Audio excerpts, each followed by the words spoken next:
Ամառային արձակուրդներից առաջ Միեղջյուրը հրավիրում է երազայգի։ Երազի գիրք 5-րդ փառատոնին 5 նոր գիրք երեխաների ու նրանց ծնողների համար։ Հատուկ հյուր լատվիական ամենահայտնի մանկական վեպի հեղինակ Ռասա Բուգավիչուտե Պեցեն կհանդիպի հայ ընթերցողների հետ։ Երկար եք սպասել, Վիմփիկիդը գալիս է, պատկերազարդ նոր օրագրով, պատկերապատման 3-րդ հատորը, Ջեֆ Քինի, ֆոտովետիկի օրագիրը, համբերության վերջին կաթիլը։ Իտալական դասական ամենահայտնի պատանեկան վեպը Էդմոնդո դե Ամիչիսի սիրտը, հայերեն նոր խմբագրությամբ, նոր առաջին անգամ հայերեն թարգմանված 15 գլուխներով։ Ֆրանսիական կոմիքս ամենափոքրերի համար, Բրիոշն ու Տարտինը։ Եվ ծնողավարման մասին ամենակարևոր գրքերից մեկը Նոել Ջենիս Նորթեն, ավելի հանդար, ավելի հեշտ եւ ավելի երջանիկ ծնողավարում։ Ինտերակտիվ խաղեր, քննարկումներ, երաժշտություն ու նոր գրքեր։ Երազի գիրք, մանկական 5-րդ փառատոն, մայիսի 3-ին, երազայգու փակ սրահում։ Փառատոնի կազմակերպիչներ Նյումեգ եւ Երազ Projects։ Ահա, վերադարձանք։ Բարի լույս եւս մեկ անգամ եւ արդեն մենք տեսնում եք, որ հյուրասիրահում ենք ու պատրաստ ենք շատ հետաքրքիր զրույցների։ Այո։ Նյումեգ հրատարակչությունն ու Երազ Project-ը այս կիրակի, մայիսի 3-ին 14:00-ին բոլորին հրավիրում է երազայգի մանկական 5-րդ երազի գիրք փառատոնին, որտեղ բոլոր երեխաների ու նրանց ծնողների համար կլինի համերգ, 5 նոր գիրք ու հանդիպում լատվիացի գրող Ռասա Բուգավիչուտե Պեցեի հետ։ Եվ մեր տաղավարում են փառատոնի կազմակերպիչները Նյումեգ հրատարակչության Երազ մատենաշարի ղեկավար Գոհար Մանուկյանը, բարի առավոտ։ Բարի լույս։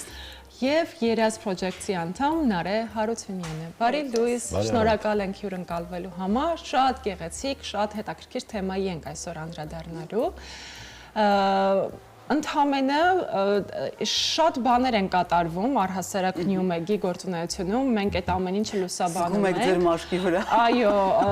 ուրախանում ենք, ականատեսն ենք լինում հաճախ, բացի նրանից, որ Նյումեգը կազմակերպում է փառատոներ, այս անգամ նաև Երազ Project-ի հետ մանկական փառատոն է կազմակերպում, գրքերի շնորհանդեսներ, բայց հետաքրքիր է մի փոքր ուզում ենք, որ բացեք փակագծերը, մենք հասկանանք փոքրիկների եւ ծնողների համար ինչ է առհասարակ կազմակերպել եւ ինչ են տեսնելու այդ օրը։ Իր գործունեության ընթացքում 8 տարվա Նյումեգը 3 տարի առաջ որոշեց, որ պետք է Երազ մատենաշարը հիմնի եւ դրանից հետո արդեն Երազ Project-ի հետ, ով մեր հենց ի սկզբանե եղել է մեր գործընկերը, որոշեցինք, որ ամեն տարի մենք տոնով, ինչպես երեխաները սիրում են իրենց տարեդարձները նշել, մենք այդպես մեր նոր գրքերի ծնունդն ենք նշում այն ընթերցողների հետ, ծնողների հետ, որոնք որ սիրում են ամռանը տարվա բոլոր եղանակներին ընթերցել տարբեր ժանրի գրքեր։ Եվ արդեն 5-րդ անգամ, որտեղ մենք տարին 2 անգամ ենք անցկացնում փառատոնը, որ մինչև ամառային արձակուրդները ունենան գիրք եւ արդեն աշնանը, մինչև աշունը կսկսվի այն բուրըն ուսումնական տարին, մի հատ էլ օգոստոսին ենք անում, որպեսզի գրքերի պաշարը հանկարծ քչություն չանի։ Եվ այս անգամ մի քիչ ավելի շուտ ենք անում, մայիսին ենք անում, որովհետեւ հասկացել ենք, որ երեխաները ուսումնական տարին վերջին 2 կարելի ասել, որ 2 տարում շատ շուտ է ավարտվում, մայիսի 15-ից ավարտվում է։ Որպեսզի ծնողները չմտածեն ինչ կարդան կամ ուսուցիչները, մենք որոշել ենք, որ նախապես տանք այդ ցանկը այն 5 գրքերին ավելացնել եւս 5-ը, որպեսզի արդեն մոտավորապես 25 գրքի ընտրություն ունենան ընթերցողները։ Հրաշալի է։ Շատ հետաքրքիր ընդհանրապես եւ միտքը եւ գաղափարը, բայց Նարեկ, խնդրեմ ասել, որ Երազ Project-ը շարունակում է հովանավորել գրքի փառատոնը եւ Նյումեգի հետ հրատարակել է մանկական գրականություն։ Ինչու է ձեզ համար հենց շատ կարեւոր գրատարակչությունը եւ մասնավորապես մանկական։ Կարծում եմ նկատել եք, որ ապրում ենք սպառողական դարաշրջանում եւ հենց այս ժամանակաշրջանում է կարևոր, որպեսզի երեխաները ոչ միայն սպառեն, այլ նաեւ կարդան, մտածեն եւ իհարկե երևակայեն, ինչի շատ մեծ կարևորություն ենք տալիս գրքերին մանկական, որը հետագայում արդեն կերտելու է հասուն մարդու մտածողությունը, արժեհամակարգը եւ ինչու ոչ նաեւ երազանքները,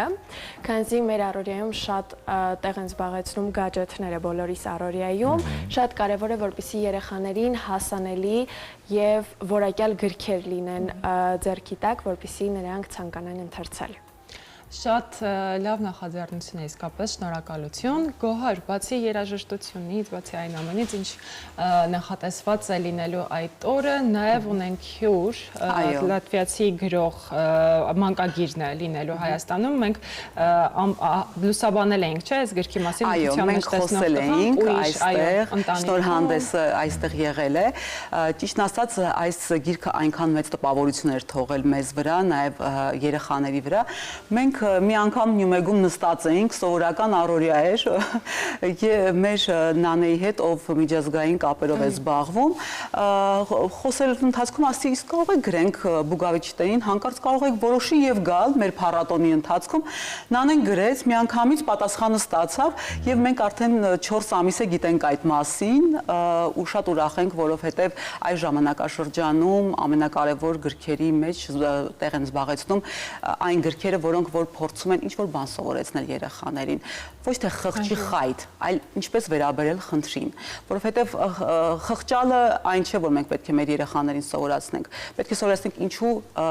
երբ ձեռք մեկնել, ինչպես ձեռք մեկնել այդ երեխային կամ ծնողին ու Ռասա Բուգավիչետեպեցեի հերոսը այն լավ կերպարն է, որը կսովորեցնի մեր երեխաներին ամենակարևոր բաները։ Մենք շատ ուրախ ենք, որ մեկ շաբաթվա շատ լավ գրաֆիկով, հագեցած գրաֆիկով է գալիս, չգիտենք մեզանից գոհ կլինի, որ մենք իրեն այդքան տանջելու ենք հեղինակը, բայց մենք ուզում ենք, որ նա հանդիպի տարբեր թե դպրոցների հետ եւ թե հենց փառատոնի երեխաների հետ մենք այցելելու ենք տարբեր դպրոցներ, այբ ենք գնալու, փորձելու ենք այնտեղ այնպես անել, որ երեխաները նաեւ հարց հղելու հնարավորություն ունենան։ Դա հրաշալի կլինի, որովհետեւ գրքի թե թեման, բովանդակությունը առհասարակ իսկապես կպտում է, դիպչում է մեծահասակների սրտին, ու գնաց նաեւ փոքրիկների փխրուն սրտերին, վստահ եմ, որ շատ հետաքրքիր քննարկումներ կլինի, շատ տպավորված կմնան երեխաները, հատկապես հեղինակի հետ հանդիպումից։ Ընթերցասեր հասարակությունը ընդհանրապես։ Այո։ Բայց այդ ընթերցասիրությունը կարծում գալիս է մանկուց։ Նարե, դուք նույնպես փոքր եք եղել, ինչ գրքեր եք կարդացել կամ ընդհանրապես ինչպես է ընթերցանությունը դարձել ձեր սիրելի զբաղմունքներից մեկը։ Պիտի ձեզ հետ անկեղծանամ ու ասեմ, որ մինչև որոշակի տարիք ես նույնպես գիրք ընթերցել չեմ սիրել ու դա անում էի միայն որովհետև դպրոցներ պարտադրում, հենց այվը, բայց իմ ամենասիրելի ֆիլմերից մեկը հենց Հարի Փոթերն էր, ֆանտաստիկայի ժանրից եւ մի օր մայրս ասաց, որ այդ աշխարհի իրական գեղեցկությունն ու ֆանտաստիկան զգալու համար պարտադիր պետք է ընթերցամ գիրքը եւ որպես մեծ երկրպագու որոշեցի ընթերցել բնօրինակը եւ հասկացա, որ իսկապես այդ ապրումներն ու զգացողությունները չէին կարող համեմատվել անգամ ֆիլմից հետո ապրածի հետ ու այդպես սկսեցի շատ սիրել ընթերցանությունը, իհարկե սերս ընթերցանության հանդեպ ծնվել է ֆանտաստիկայի ժանրից, բայց ներկապային ամենասիրելի ժանրերից մեկը դետեկտիվն է։ Ունեք սիրելի դետեկտիվ ժանրի գրողներ կամ ստեղծագործություններ, որ կառանձնացնեք։ Ինչքան էլ որ պարզ կթվա, բայց շատ եմ սիրում Ագաթա Քրիստիին։ Դասական դարձած։ Հա, դասական դարձած, բայց ամենասիրելի գրքերից մեկը իր հետաքրքիր է, որ ոչ բոլորն են գնահատել այդ ստեղծագործությունը, բայց ես շատ եմ սիրել Վերջը գալիս է գիրքը, ինքը իմ համար այդպես թաքնված գոհար էր, որտեվ իր մասին չէին խոսում, ես պատահաբար եմ դա գտել ու շատ եմ հավանել։ Շատ հետաքրքիր նախասիրություններով Նարեի հետ էլ ծանոթացանք։ Այո, Նարեն իդեպ այս տարվա շրջանավարտներից է արդեն ընդունվել է շատ լավ համալսարան, այնպես որ շատ լավ օրինակ է Նարեն մեր ընթերցող երեխաների համար, որ ինչքան գիրք կարդաց, հետո վերջում ընդունվեց համալսարան։ Չէ՞ նա։ Բրավո, Ձեր հպարտությունն էլ ակնհայտ էր այդ բանը։ Այո, որովհետև ես մտածում եմ, որ մի քանի տարի էլ իմ երեխաներն են ընդունվելու, այնպես որ Նարեն այդ վառ օրինակն է բոլորի համար, նաև մեր երեխաների։ Դուք նաև ամեն բան անում եք նպաստելու կիրթ, զարգացած հասարակության ձևավորմանը, որը որ նաև ազգանվեր գործունեություն է, ինչու ոչ, քանի որ ինչպես գիտենք, կիրթ հասարակությունն է ձևավորում գեղեցիկ, առողջ ու ամուր հայրենիք։ Գոհար, հետաքրքիր է, դուք ունեք բալիկներ ու որն է եղել այն նախադասությունը կամ որ պահն է ստիպել ձեր երեխաներին սիրել գիրք կարդալ կամ արդյոք սիրում են թե ոչ։ Իրենք շատ սիրում են կարդալ, որովհետև երևի թե այլընտրանք չունեն։ Երազ մատենաշարի ամենաառաջի գրքերը եթե լույս տեսած իրենք են կարդում ու հիմա արդեն նաև ռուսերեն ու անգլերեն, որտեղ արդեն մեծ են, իրենք ասում են հետաքրքրի թե չի հետաքրքրի, օրինակ մի գիրք էինք հրատարակել, ասեց որ շատ սխալ տարիքային խումբ եք որոշել, որովհետև այստեղ միայն տեքստ է ու որ մի երեխային կհետաքրքրի, այդքան վերցնել ամռանը կարդալ, կարելի է մեկ-մեկ էլ նկարներով գիրք տպել, հիմա մենք այտենց անդադ իրանք մեր ոնց որ ֆոկուս խումբն են։ Կարելի է ասել, այո, մանկական մեր գրքակումբը ոչ պաշտոնական, այդ երեխաներն են, նաև մեր երեխաները, իրենք սիրում են ընթերցել ու հենց իրենց օրինակով ենք մենք ամեն ինչ անում եւ ուզում ենք ապացուցել, որ այնպես չէ, որ ասում են իմ երեխան չի սիրում գիրք ընթերցել։ Իհարկե, մի քիչ դժվար է, երբ որ կա նույն այդ հեռախոսը, նույն այդ սիրուն սերիալները մանկական, հիմա արդեն շատ նորաձև կորեական սերիալները, բայց երբ որ մի քանի տարի ուշ ես այդ հնարավորությունը տալիս երեխային, 12 տարեկանից ես տալիս հեռախոսի հնարավորություն YouTube նայելու, իրենք մինչև այդ այնքան գիրք են կարդացած լինում, որ արդեն գրաֆիկ են կազմում։ Ես միշտ իմ ընկերուհիներին, ծանոթներին ասում եմ, որ ինչպես մենք ենք մեր կյանքում մեզ համար ստեղծում այդ գրաֆիկը, այնպես էլ երեխան պետք է ունենա։ Իմ օրինակով մենք 4-5 տարեկանից ունեցել ենք գրաֆիկ։ Երբ որ իրենք գրել չգիտեին, ես էի գրում, այսօր ինչ ենք անում։ Հիմա իրենք են գրում։ Իհարկե, նաև երազմատնաշարի գրքերը շատ քիչ են։ Մենք ուրախ ենք, որ հայրեն են հրատարակում նաև մյուս հրատարակիչները շատ լավ գրքեր, եւ որ ավելի շատանան, ավելի ուրախ կլինենք։ Գեցեք, հրաշալի է, մենք անհամբեր կսպասենք փառատոնին կփորձենք նաև ներկա գտնվել։ Այո, մենք շատ ուրախ կլինենք, նաև մի գրքի մասին, եթե ժամանակ կա ասեմ, տարին մեկ անգամ էլ մենք ծնողավարման մասին ենք գիրք հրատարակում, այդ նույն բոլոր հարցերը մենք ոչ թե ամեն ինչ գիտենք, ինչպես հեղինակն է ասում, ծնողավարումը ուղղակի վարժեցման պես է, դու երբ որ վարժվում ես, դառնում ես լավ ծնող, չկա լավ ծնող, երբ որ դառնում են լավ ծնող, կրթված ծնող, եւ այդ մեր գիրքը որը Նոելի ամենահայտնի գրքերից է, ավելի հանդարտ, ավելի երջանիկ ծնողավարումը, մենք խորհուրդ ենք տալիս մեր ծնողներին, դպրոցներին, մասնագետներին պարտադիր ընթերցել, որտեղ շատ պարզ, շատ մատչելի լեզվով ասում է այն բարդ թվացող խնդիրները ինչպես կարող ենք լուծել եւ ունենալ հանդարտ երջանիկ կյանք։ Շնորհակալ ենք շատ։ Հրաշալի է, մենք իհարկե դեռ զրույցները անպայման շարունակելու ենք այս թեմայով, դեռ փառատոնին անպայման անդրադառնալու ենք սիրելի հեռուստադիտողներ։ Շնորհակալ ենք օրը մեզ հետ սկսելու համար։ Մենք պատրաստվենք արդեն հաջորդ զրույցներին։ Այո, շնորհակալություն։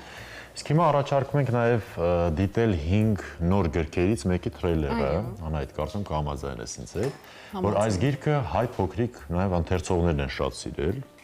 Այդ համաշխարհային բեսթսելեր է, այս կիրակի օրը կլինի գրքի նաև 3-րդ հատորի շնորհանդեսը։ Դիտենք եւ վերադառնանք։ Այո։ Hey Greg, think fast. Երազի ամենավտվտիկ հերոսը վերադառնում է նոր օրագրով, նոր նպատակներով, անհարմար ու զվարճալի նոր պատմություններով։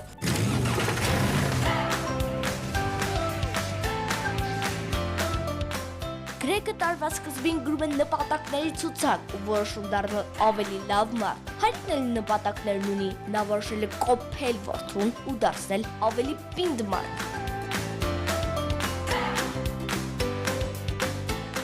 Աշխարհի ամենազվարճալի տղան սկսում է խուսափել բոլոր տղամարդկային պարտություններից ու հայտնվում է անելանելի իրավիճակում։ Գնա ռազմական ուսումնարան, փոխվել, թե փախչել։ Հումորով, ասպասելի եւ զվարճալի Ֆտվատիկի օրագիրը համաշխարհային բեսթսելերի 3-րդ գիրքը։ Ջեֆ Քինի Ֆտվատիկի օրագիրը համբերության վերջին կաթիլ է, երազի գիրք։ Բարի առավոտ, բարի լույս։ Մենք դիտեցինք նաև գրքի բեսելեր դարձած գրքի տրեյլերը, այո, Ջեֆ Քինիի վտվտիկի օրագիրը, այսպես է կոչվում գիրքը, անոնսը կարծում եմ շատ հետաքրքիր էր, հասկանալի է թե ինչու է նաև հետաքրքրել երեխաներին, բայց իհարկե նաև այս մասին մանրամասն զրուցելու ենք։ Սա համաշխարհային բեսելեր է, Diary of a Wimpy Kid, սա հայերեն հրատարակությունն է Հայաստանում, կարծում եմ, որ այո, հրաշալի մտահղացում է ունենալ այն հայերեն թարգմանությամբ հատկապես։ Հիմա կխոսենք մանրամասները կհասկանանք, թե ինչու է երեխաներին հետաքրքրում հենց այս գիրքը։ Իսկ գրքի երրորդ հատորի շնորհանդեսը կլինի մայիսի 3-ին, այս կիրակի 14:00-ին Երազ այգում Երազի գիրք մանկական փառատոնին։ Փառատոնի կազմակերպիչները Նյումեգ հրատարակությունն ու Երազ պրոջեկտներն են։ Իսկ մեր տաղավարում են մեր շատ սիրելի հյուրերը՝ Երազ մատենաշարի ղեկավար Գոհար Մանուկյանը եւ Երազ պրոջեկտի անդամ Նարե Հարությունյանը։ Շարունակում ենք զրույցները, ինչպես եւ խոստացանք։ Շատ հետաքրքիր է, վտվտիկի օրագրից բացի էլ ինչ նորություններ կլինեն, ինչ գրքեր են սպասվում մեզ։ Քանի որ վտվտիկի օրագիրը շատ սիրված է, մենք փորձում ենք գոնե տարին 1-2 հատորը հրատարակել։ Այս անգամ նաև օգոստոսին կունենանք 4-րդ հատորը։ Արագ ենք անում, որովհետև տարբեր փառատոների, որ մասնակցում ենք, երեխաները գալիս են եւ պահանջում են ուր է ձեր 3-րդ հատորը, թե չէ մենք անգլերենը կկարդանք, որպեսզի իրենք անգլերենը չհասցնենք կարդալ, մենք արագ թարգմանեցինք 3-րդը, 4-րդը։ Գոհար, ինչու է այն սիրված այսքան երեխաների կողմից։ Ճիշտն ասած, քանի որ այս գիրքը նաև արտասահմանյան բեսելեր է ու երբեմն մենք սա հաշվի ենք առնում, իհարկե ոչ պարտադիր փորձում ենք այն ինչ որ դրսում կարդում են բերել եւ տալ երեխաներին, հայ երեխաներին։ Առաջի հատորը երբ որ հրատարակեցինք, ինչն էր հետաքրքիր, չսիրեցին երեխաները, մենք շատ էինք հրատարակել ու մտածում էինք, վայ, ինչ հետաքրքիր է, ինչի չսիրեցին։ Երկրորդ հատորի ժամանակ այնպես միանգամից սպառվեց ու հասկացանք, որ իհարկե ճիշտ էր ընտրությունը, որովհետեւ 20-22 հատորը կա այս գրքի, մենք պետք է մինչև վերջ գնանք, որպեսզի հրատարակենք։ Ես պատկերացում չունեի, որ այդքան նաև սերիալ ունի, մուլտ ունի, շոու ու մնացած այլ մերճերը, ստիքը։ Այ հրաշալի է, ինչ լավ տարբերակ է հենց այսպես արթնացնել ընթերցասիրությունն։ Նարե, շատ հետաքրքիր պատմություն ասացիք ձեզ հետ կապված, թե ինչպես եք սկսել դուք ընթերցանությամբ զբաղվել։ Այդ տարիներ անց ձեր փոքրիկի մոտ դուք արդեն հասկանում եք, թե ինչ կարևոր է ընթերցանությունը փոքր տարիքից սկսել է։ Դուք ինչպես կարդնացնեք նրա մոտ այդ սերը, ինչ նախադասությամբ կամ ինչ մոտեցմամբ։ Երևի թե շեշտեմ, որ ներկայումս երեխաների պահանջմունքները միանգամայն այլ են եւ պետք է հենց այդ պահանջմունքներին համապատասխան մոտեցումներ գտնել ու կարծում եմ, որ պարտադրանքը ամենասխալ բանն է, որ կարող ենք անել, երբ որ երեխային սկսում ես ինչ-որ մի բան պարտադրել, դա իր մոտ ասոցացվում է ինչ-որ տհաճ բանի հետ ու ցանկացած դեպքում երեխան կփորձի դա շրջանցել։ Հենց այդ պատճառով կարծում եմ սխալ է պարտադրելը։ Հակառակ ինստինկտն է առաջանում, չէ՞, մի բան որ պարտադրում ես հակառակն է ասում։ Ու հենց այդ պատճառով պետք է փորձել երեխայի հետ պայմանավորվածության գալ թեկուզ ու կարծում եմ իմ ու մայրիկիս պատմությունը շատ հետաքրքիր է ու կարող է աշխատել բոլոր երեխաների հետ թեկուզ սկսել ինչ-որ ֆիլմին համանուն գրքից, որը երեխաների մոտ հետաքրքրության շարժ կառաջացնի։ Հետագայում արդեն իրենք նույնպես կսիրեն գրքերը, ընթերցանությունը ու երևի թե եթե մեկ նախադասությամբ ասեմ, ապա կասեմ, որ ամեն գրքում մի նոր աշխարհ է, ուր բոլոր հերոսները հենց քեզ են սպասում, որտեղ որ պետք է իրենց հետ անցնես իրենց փորձությունների միջով։ Շատ գեղեցիկ ասացիք Նարե ջան։ Շատ հրաշալի է։ Խոսենք նաև ծնողավարման գրքերից։ Ինչու են դրանք կարևորը ձեզ եւ միթե առանց այդ գրքերի հնարավոր չէ դա հասկանալ եւ մեծացնել։ Քանի որ հիմա երեխաներին շատ դժվար է հասկանալ, հարկավոր է որոշակի հետազոտություններ անել, որպեսզի պարզել օրինակ ինչ է մտածում Z սերունդը, ալֆա սերունդը եւ հիմա այս մի սերունդը, որը որ չգիտեմ ինչ անուն կունենա, ինձ թվում է ամենակարևոր հրատարակություններից են ծնողավարման գրքերը, ու մենք մի ծրագիր ենք կամաց սկսում, արդեն 3 դպրոցի հետ հանդիպել ենք։ Մենք ուզում ենք, որպեսզի ծնողավարման գրքերը նաև մտնեն դպրոցներ, որովհետև շատ կրթական հաստատություններ արդեն ծնողավարման խմբակներ են բացում, հասկանում են, թե որքան կարևոր է, որովհետև երեխային դաստիարակելը դա դպրոցի խնդիրը չէ։ Երբ որ ասում են դպրոցն է մեղավոր, մի տեսակ անհեթեթ է, ծնողը իր բոլոր ամբողջ պատասխանատվությունը դնում է դպրոցի վրա, երբ որ դպրոց գնում է 6 տարեկան արդեն կայացած երեխան եւ այնտեղ մնում է 4-5 ժամ։ Իհարկե շատ կարեւոր է թե ով է ուսուցիչը մանկավարժը, բայց մենք այդ օղակը, որպեսզի ամբողջական լինի, դրա համար պարտադիր հրատարակում ենք ծնողավարման գրքերը։ Ու այո, շատ կարեւոր են։ Ինձ համար, օրինակ, ես այս մի գրքի խմբագիրն եմ, խմբագրելուց բացի պարտադիր տեղեր կան, որ նշել եմ, որպես կարևոր ուղեցույց բացում եմ, կարդում եմ եւ ասում եմ, այսօր չեմ ջղայնանալու, ես այսօր բարի եմ։ Այնպես որ շատ ճիշտ մոտեցում է։ Կա, այսօր բարկանալի եմ, այսօր բարի չեմ։ Այո, կա։ Սովորեցնում է թե ինչպես անել, որ երեխայի եւ ծնողի ու ընդհանրապես սահմանները երեխան ճանաչի։ Ամեն ինչ կա, այս հոգեբանը, որ ունի 40 տարվա փորձ, ամեն ինչ հաշվի է առել ու ինձ թվում էր, որ երևի այս գիրքը արդեն այնքան գրքեր են հրատարակել, էլ նոր բան չունի ասելու, 50-րդ էջից արդեն ես ամեն օր ցիտում էի բարձրաձայն բոլորին, թե ինչ է ասում այս հեղինակը։ Գոհար, ինչպես եք ընտրում այն գրքերը, որոնք ուզում եք հրատարակել նաև հայերեն։ Ինչպիսի մոնիտորինգ է իրականացվում, փոքր դա էլ ասել, մենք իհարկե խոհանոցից լսում ենք ձայներ, թշշոցներ, հեսաբույրերն է տարածվելու, ահա, էկրաններին է տեսակ արդեն, ախորժելի տեսքը։ Սովորաբար մի քանի չափանիշներ ունենք, Նյումեգում հավաքված խմբագրակազմն է որոշում, մենք հաշվի ենք առնում միջազգային չափանիշները, հայ երեխաների, օրինակ մենք հիմա պատրաստվում ենք մի հոգեբանի հետ մի գիրք, մենք հասկացել ենք, որ բացի արտասահմանյան մասնագետներից նաև պետք է հայ հոգեբանը գրի հայ երեխայի մասին իր փորձը ներկայացնի։ Մենք սկսել ենք այդ մեծ նախագիծը եւ համոզված եմ, որ 1 տարի անց կունենանք հրաշալի գիրք, հրաշալի հոգեբանից։ Բացի դրանից նաև մեզ օգնում են միջազգային փառատոները։ Այս տարի առաջին անգամ Երազ Մատենաշարը մասնակցել է միջազգային փառատոնի ու մենք այնտեղ այնքան նոր բաներ տեսանք ու հասկացանք, որ պետք է մի պահ կանգ առնել եւ հաշվի առնել, թե սկսած գունային գամայից, թե ինչ գրքեր են հիմա նախընտրում միջազգային հրատարակիչները, վերջացրած թե ինչ բովանդակություն եւ ի ուրախություն մեզ շատ կարեւոր է հիմա բովանդակային գրքերը, եթե առաջ ասում էին, որ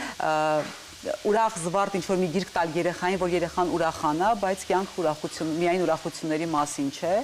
շատ լուրջ բովանդակություն է հիմա առաջարկում եւ մենք արդեն մոտավորապես 3 տարվա բովանդակությամբ հետ ենք վերադարձել, որպեսզի հայերեն հրատարակենք ու ներկայացնենք ընթերցողներին։ Հրաշալի այս մշակույթը պահպանելը, Գոհար, ես չգիտեմ տեղյակ եք թե ոչ, վերջերս էր, երբ սոցցանցում ես կարդացի, որ գերմանական շատ հայտնի, հիմա անունը չեմ հիշի, շատ հայտնի հրատարակչություն որոշել է այս ժամանակակից խնդրին անդրադառնալ հետևյալ կերպ, ասում է, եթե գադջետները հիմա ակտուալ են եւ երեխաները կարճած են գադջետներից, ուրեմն որոշ ժամանակով եկեք մեր հրատարակչությունը տեղափոխենք դեպի on-line հարթակ, գրքերը թող լինեն միայն on-line։ Այ օրինակ դուք ինչպես եք այս ես ուզում եմ հիմա ոչինչ չասել, բայց երևի ակնհայտ է։ Այո, մենք դեմ չենք, իհարկե կարելի է 12 տարեկանից սկսած 14 տարեկանից մեր գրքերից մեկում էլ դա պարզասվում է տագնապած սերունդից, մենք չենք կարող փախչել իրականությունից եւ դա ով ասեց որ վատ բան է գադջեթը։ Ուղղակի կա հստակ տարիք, որը պետք է երեխան անցնի, ձևավորվի նրա կառուցվածքը, որպեսզի ուսերից սկսած մինչեւ աչքերի լարվածություն տեղի չունենա, երբ որ երեխան հասունանա եւ ընտրի ինքը թե ինչ է ուզում ընթերցել եւ ոչ թե ինչ է YouTube-ը իրեն առաջարկում։ Մենք իհարկե դեմ չենք եւ մենք էլ կամաց գնում ենք այդ ուղղությամբ եւ իհարկե նաեւ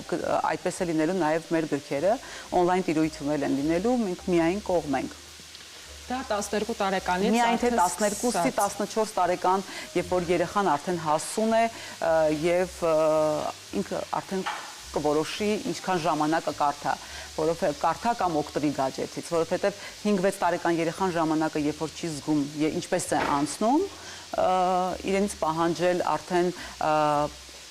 ինչպես նա կարձագանքի խնդրին կամ ավելի լուրջ բաներ, թե ինչ առաջադիմություն կունենա, արդեն ինձ թվում է դա անիմաստ է։ Թող որ ընթերցանությունը վարակիչ լինի։ Երանի։ Կարևոր է, այո։ Ամենալավ վարակներից մեկը կլիներ։ Այո, եւ բոլոր տարիքային խմբերի համար։ Այո։ Գոհար, նաև մի փոքր եկեք էլի խոսենք փառատոնի մասին։ Դուք նաև այն ձևավորել եք երգերաժշտությամբ, հետաքրքիր խաղերով, որպեսզի էլ ավելի հետաքրքրացնեք նաև օրն ու այն ամենը, ինչ որ կատարվելու է, հետո նոր հրամցնեք այն գրքերը, որոնք որ նախատեսել եք։ Մի փոքր էլ այդ մթնոլորտի մասին խոսեք, ինչ մթնոլորտ է սպասվում։ Մենք Երազ պրոջեկտի հետ այնպես ենք անում, որպեսզի փառատոնի իսկապես տոն լինի, ու տարիներ առաջ նույն Նարեն վարում էր մեր գրքերից կանդարը, այդ ավանդույթը շարունակական է։ Երեխաները նաև վարելու են միջոցառումը, իհարկե մեծերի ուղեկցությամբ, բացի դրանից մենք ամեն փառատոնին փորձում ենք գոնե մեկ երաժշտական հաստատության հետ պարտադիր աշխատել, այս անգամ Հեքիմյանի խմբի հետ ենք աշխատելու եւ ուրախ ենք, որ երեխաները կներկայացնեն իրենց ստեղծագործությունները, բացի դրանից լինելու են ինտերակտիվ խաղեր եւ իհարկե երազայգում Դպրոցի Հեքիմյանը։ Այո, եւ պետք է նշեմ նաեւ ամեն տարի երազայգում ամեն ինչն ավարտվում է հյուրասիրությամբ, հետաքրքիր խաղերով, այնպես որ հերոսները մենք սպասում ենք բոլորին, այո, շատ հետաքրքիր օր է սպասվում, որովհետեւ մայիսյան այս կիսա փոքրիկ արձակուրդը մենք ուզում ենք օգտագործել եւ երեխաներին տնից, գadgetից պոկել բերել թարմ մաքուր օդին, թթվածինը շնչելով եւ այդ աչքերը կհանգստանան նայելով կանաչին, հիմա երազայգում շատ հիանալի մթնոլորտ է, կանաչել է ամեն ինչ, այնպես որ ձեզ բոլորին հրավիրում ենք այդ օրը մասնակցել փառատոնին։ Մթնոլորտը սպասվում, մենք էլ առիթից օգտվենք, այսօր մայիսի 1-ն է աշխատավորների միջազգային օրը, շնորհավորում ենք ձեզ։ Այո, մենք այսօր աշխատում ենք, դուք եք աշխատում, այո, ձեզ ենք ձեր աշխատանքը ինչպես ձեզ է հաճույք պատճառում եւ ժպիտ պատճառում, առհասարակ բոլորի համար այդպես լինի, երջանկաբեր լինի այն աշխատանքը, որով զբաղվում են, այլ ոչ թե պարզապես ապրոստի միջոց։ Կարծում եմ դա կատարյալ երջանկություն է։ Այո, միայն երջանկություն է դա այդպիսի աշխատանք ունենալը։ Ձեզ ենք շնորհավորում։ Ձեզ լավ օր ենք մաղթում, շնորհակալ ենք, որ օրը մեզ հետ սկսեցիք։ Նաև փառատոնի ընթացքում մաղթում ենք, որ ամեն բան հարթ ընթանա, սկսած եղանակից։ Այո։ Գեղեցիկ, լավ, հետաքրքրված այցելուներ նաև անպակաս լինեն։ Կսպասենք ձեզ հաջորդներ լուսաբանելու համար։ Շնորհակալություն։ Մենք զրուցում էինք Երազ մատենաշարի ղեկավար Գոհար Մանուկյանի եւ Երազ պրոջեկտի անդամ Նարե Հարությունյանի հետ։ Նյումեգը եւ Երազ պրոջեկտն այս կիրակի, մայիսի 3-ին 14:00-ին բոլորին հրավիրում են Երազ այգի, մանկական 5-րդ Երազի գիրք փառատոնին։ Այո, մայիսի 3-ին երեխաների ու նրանց ծնողների համար, ինչպես արդեն տեղեկացանք, կլինի համերգ, 5 նոր գիրք, որոնք կվաճառվեն հատուկ գնով, սա շատ կարևոր փաստ է նաև։ Այդ օրը հայ փոքրիկ ընթերցողները կհանդիպեն լատվիացի գրող Ռասա Բուգավիչուտե Պեցեի հետ։ Նրա գիրքը մթության մեջ տեսնող տղան է, շատ գեղեցիկ, շատ հուզական էմոցիաներ առաջացնող գիրք եւ իհարկե նաեւ մյուս նոր գրքերը կարող եք այդ օրը զեղչով գնել։ Նորից հիշեցնում ենք մայիսի 3-ին Երազայգում Երազի գիրք փառատոն ժամը 14:00-ից մինչև 6-ը։ Այո։ Բաց չթողնեք այս հրաշալի փառատոնն ու եւս մեկ անգամ քայլելով ձեր երեխաներին ընթերցանությանը մոտեցնելու շատ կարևոր հնարավորությանը։